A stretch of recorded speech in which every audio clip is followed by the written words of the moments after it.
हरिपूरच्या ऐतिहासिक श्री संगमेश्वर मंदिरात श्रावण महिन्यानिमित्त श्रावणी यात्रेला भक्तिमय वातावरणात सुरुवात झाली आहे. कृष्णा आणि वारणा नद्यांच्या पवित्र संगमावर असलेल्या या मंदिरात सांगली मिरजसह परिसरातील हजारो भाविकांनी दर्शनासाठी गर्दी केली.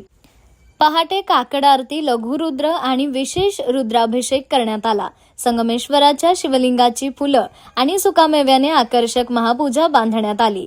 भाविकांनी संगम घाटावर पवित्र स्नान करून संगमेश्वराचे दर्शन घेतले. देवस्थान आणि ग्रामपंचायतीच्या वतीने भाविकांसाठी महाप्रसादाचे वाटप करण्यात येत आहे. श्रावणी सोमवार निमित्त रात्री गावातून संगमेश्वराच्या पालखीची मिरवणूक काढण्यात येणार आहे. यात्रेच्या पार्श्वभूमीवर मंदिर परिसरात पोलीस बंदोबस्तासह आवश्यक नियोजन करण्यात आले आहे. माझं नाव विजयकुमार रघुनाथ गुरव. हे संगमेश्वर मंदिर रामायणकालीन मंदिर आहे. हे जे लिंग आहे ते रामाने स्थापन केलेलं आहे. कृष्णा आणि वारणा अशा दोन नद्यांचा संगम आहे, म्हणून असं संगमेश्वर असं नाव आहे. याचा गुरुचरित्रामध्ये 15व्या अध्यायाला उल्लेख आहे.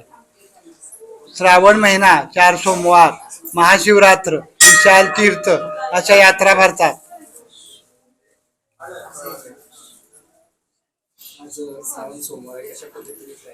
आज श्रावण सोमवार आहे, उदित नागपंचमी आहे. त्यामुळे गर्दी भरपूर आहे. पहाटेची आरती 4:30ची पूजा असती, 4ची पूजा, 4:30ची आरती. आता संध्याकाळी 7:30ची आरती असती. रात्री 9:30 ते 11 पालखी सोहळा असतो.